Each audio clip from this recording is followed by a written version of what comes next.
Assalamualaikum warahmatullahi wabarakatuh. Perkenalkan, nama saya Lizia Aftia, peserta Latsar CPNS Mahkamah Agung tahun 2022. Pada video kali ini kita akan membahas mengenai manajemen ASN dengan pokok pembahasan yaitu kedudukan, peran, hak dan kewajiban ASN, sistem merit dan mekanisme pengelolaan ASN. Berikut penjelasannya. Manajemen ASN adalah pengelolaan ASN untuk menghasilkan pegawai ASN yang profesional, memiliki nilai dasar, etika profesi, bebas dari intervensi politik, dan bebas dari praktek KKN.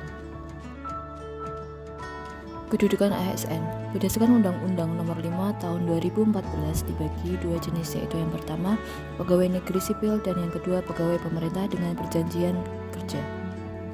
PNS merupakan warga negara Indonesia yang memenuhi syarat tertentu, diangkat sebagai pegawai ASN secara tetap oleh pejabat pembina kepegawaian untuk menduduki jabatan pemerintahan, memiliki nomor induk pegawai secara nasional. Yang kedua, P3K adalah warga negara Indonesia yang memenuhi syarat tertentu yang diangkat oleh pejabat pembina kepegawaian berdasarkan perjanjian kerja sesuai dengan kebutuhan instansi pemerintah untuk jangka waktu tertentu dalam rangka melaksanakan tugas pemerintahan. Agar dapat melaksanakan tugas dan tanggung jawabnya dengan baik, dapat meningkatkan produktivitas, menjamin kesejahteraan ASN dan akuntabel, maka setiap ASN diberikan hak PNS dan P3K yang diatur dalam Undang-Undang ASN sebagai berikut. Hak PNS menurut pasal 21 Undang-Undang Nomor 5 Tahun 2014 terdiri dari yang pertama gaji, kedua tunjangan, yang ketiga perlindungan, yang keempat pengembangan kompetensi, yang kelima cuti, dan yang terakhir jaminan pensiunan dan hari tua. Kemudian hak P3K menurut pasal 22 Undang-Undang Nomor 5 Tahun 2014 meliputi gaji, tunjangan, perlindungan, pengembangan kompetensi, dan cuti. Kewajiban adalah suatu beban atau tanggungan yang bersifat kontraktual. Dengan kata lain, kewajiban adalah sesuatu yang sepatutnya diberikan. Kewajiban pegawai ASN yang disebutkan dalam Undang-Undang ASN bisa kita lihat sebagai berikut. Sistem merit. Sistem merit adalah kebijakan dan manajemen ASN yang berdasarkan pada kualifikasi, kompetensi, dan kinerja secara adil dan wajar dengan tanpa membedakan latar belakang politik, ras, warna kulit, agama, asal-usul, jenis kelamin, status pernikahan, umur, atau kondisi kecacatan.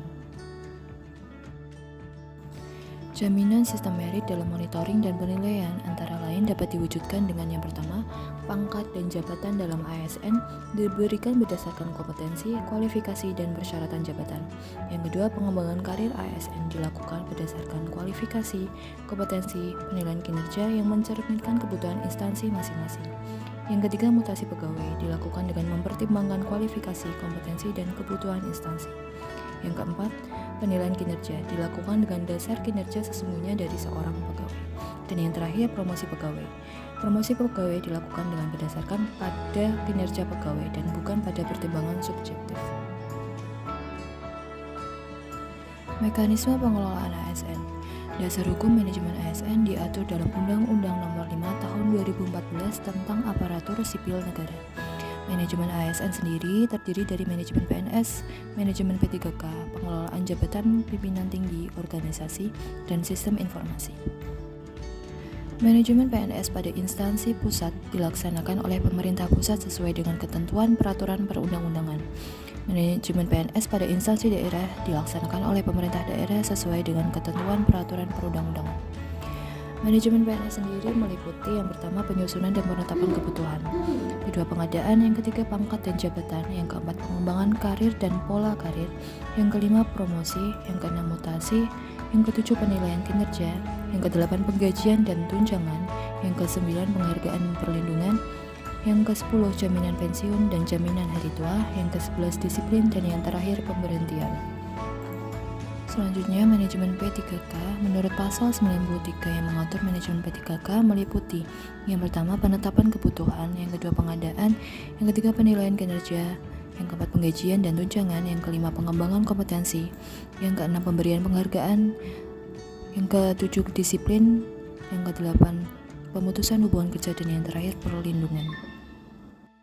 Untuk menjamin efisiensi, efektivitas, dan akurasi pengambilan keputusan dalam manajemen ASN diperlukan sistem informasi ASN. Sistem informasi ASN diselenggarakan secara nasional dan terintegritas antar instansi pemerintah. Dan setiap instansi pemerintah wajib memutakhirkan data secara berkala dan menyampaikan kepada BKN. Berikut data-datanya.